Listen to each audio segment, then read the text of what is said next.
Hey, welcome back to Evil's Comics. This guy right here is Evil Mike, and I got a review for you today from Image Comics. This is Nocterra, the Val special. It is written by Scott Snyder and Tony S. Daniel, art by Francis Manapul, letters by AndWorld design, and this is the Tony S. Daniel Spawn variant. Before we get started, please like, comment, subscribe. All that stuff helps this guy. One comment: if you are new to Nocterra, if you missed out on the first run, there was a regular issues and a special before this, the Black Top Bill special. I have reviewed all of them before, but if you are new to the series, this is a great hopping on point. It says it's leading into issue 12, which I'm gonna have to go back and look. I don't remember there being 12 issues of Nocterra. I remember there being like, I don't know, 6 or 7 and then the special. I don't know, maybe I'm crazy. But it's basically like a back and forward like a story, and it's kind of just I don't know if this is like current. There is some things, like some moments where it does state things that happen, like, hey, check out issue number 6, hey, check out this, like editor's notes. But basically we're catching up with this guy, and he's one of the people that was running with Black Top Bill and like chasing Nocterra and the crew and the original arc and everything. And basically he's running for his life. They show him like, going through the water, getting eaten by the shades. That's the what they call the like black monsters, because there's different type of shades, and I don't remember all the different types. I remember the megas, and you see some here. Then some examples. You do see some shades on him, and they're little like piranha looking or insect looking. But you do see some. You see quite a lot of different variants of shade in the book. So if you're not familiar with them, it's just every animal or person is able to get infected by the shade, and their DNA gets mixed with like other creatures, kind of thing, like, and they become other beings. Like that, there's a mention of a cow bear. But basically, Val finds this guy, and his name is Diggs. But Val, what is her name? Val Riggs, and his name is Diggs. But we just know her as Val.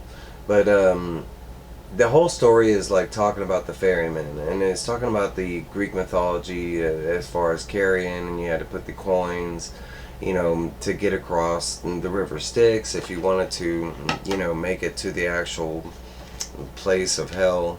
But basically, that's kind of what Val is. She is a ferryman that kind of takes people from one like outpost to another during the pitch black times, because now the earth is just covered in darkness. There is no more sunlight. At the end of the main arc, they did find this location that has like some healing powers, and there's supposed to be a little bit of sunlight there.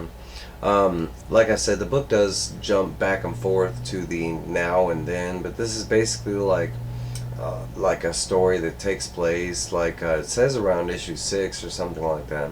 But it's basically M, which is Val's brother, and we see Val here, and she looks a little bit younger, but it's basically when M was making like the flashbangs and coming up with the different weapons that Val uses later on. They're talking about the first truck and a first truck that went electric, and the first time they made like a convoy and they called it the Ferryman. And basically this guy here, Royce, I don't remember him if he is in the main series. Most of the people that are, they either die or barely make it, kind of thing. I know Val at this point is supposed to be like almost dead, and that's what I was talking about. She found that like healing location or whatever. But basically that's what the story is about, how this guy Roy started this whole thing with these different convoy trucks, and it's talking about this one location that they were trying to get like to join the ferryman, and supposedly they finally had. There should have been some clues into who these people are, because even Val was kind of creeped out by going there. There's all these bones. The main fortress kind of looks like Skeleton's castle. But to me, it was kind of clues on who these people are, kind of thing. You see him right here. This is the leader of their, their group or whatever, and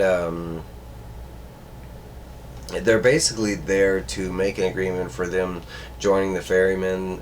In the agreement, Royce is going to convert all their trucks from diesel to electric, which he's the sole person that knows how to do that currently at this time.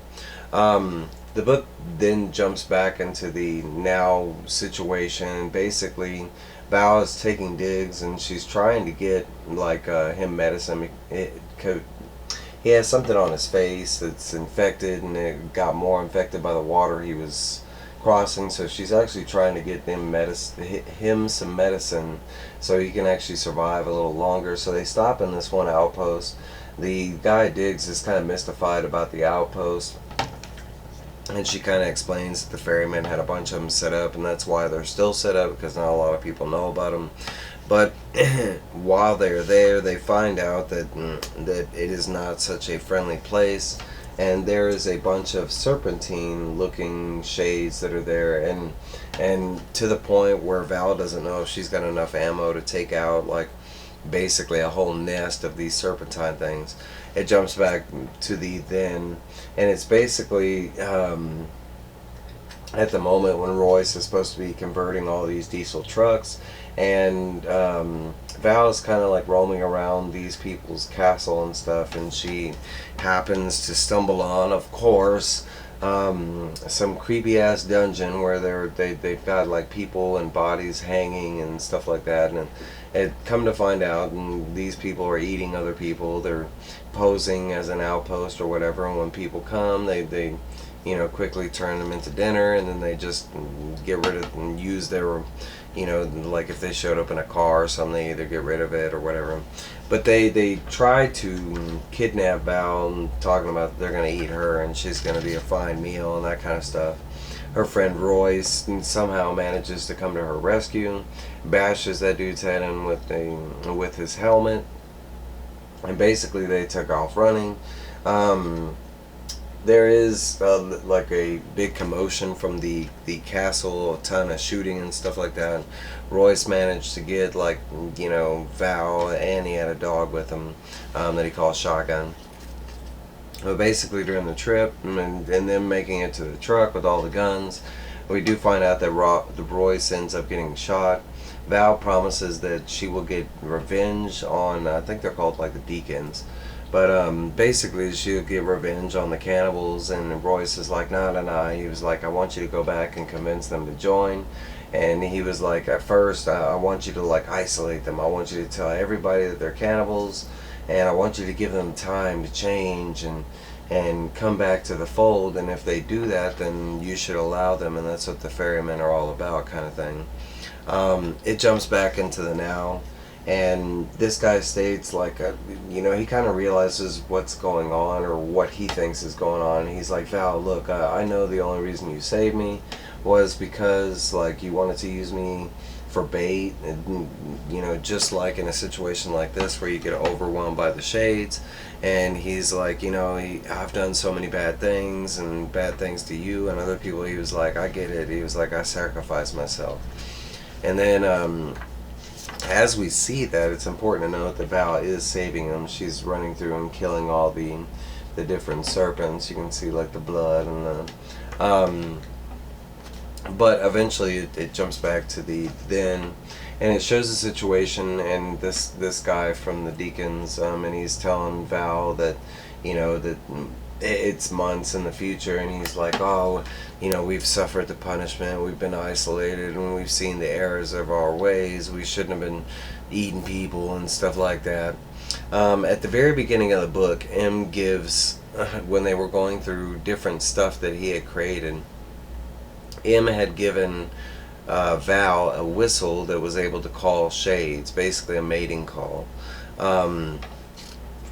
During this transaction, Val gives him a gift, and he says it's a gift from love, and the guy actually takes it, assuming that it's a gift, because supposedly they've done the punishment, they've paid the tidings, and they've done everything they've needed to do to join the ferrymen in the right way now.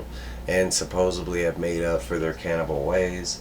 Val gives him that whistle, and as they drive away, he actually blows that whistle, and he's like, yeah, we could use some more love here. And sure enough, it does call like a ton of shades. The guy screams out to Val, basically, we did everything you was, what the hell? And it just ends with like Val and M, because M's in the back of the truck, like, and he basically, sets off a whole bunch of flashbangs and stuff like that. I don't know if they don't go into detail whether they save all those people, or because that's what the flashbangs do, is it's basically light. But the kind of whole moral of the story is there were some times with Carrion, and the book goes into this, but with Carrion, sometimes even if you had the money, he could still leave you on the beach and just, for like a snack for Cerebus or something like that. That sometimes, even if, like, there were certain people that came to him that even if you had the payment, they were still like, nope, I can tell you're a douchebag, you're gonna suffer. And basically, if they got left on that beach, it was like 100 years of torment or something like that. The very end of it, the gift that they gave her was her helmet, and she basically, it was Royce's helmet that they fixed and gave to Val, and that's when she gave him that whistle. And this explains that the helmet that Val has been using. She says that this is her own insignia, but basically that's Royce's helmet, and it's basically like a sign to the legacy that he started with the ferryman. And that's basically the end of this issue. It does give you a preview to issue 12. And like I said before, I don't remember it getting that far, but basically it gives, and we get to see some Blacktop Bill and some Val on the cover, a dope ass cover. But that is my review. Like I said, if you are not reading Nocterra, please, please, please, a big suggestion from this guy. It was a dope read. You will not be disappointed. I didn't hear too many people that didn't like Nocterra. But that's all I got for you. I got more reviews coming. Be on the lookout for that. I will see y'all later.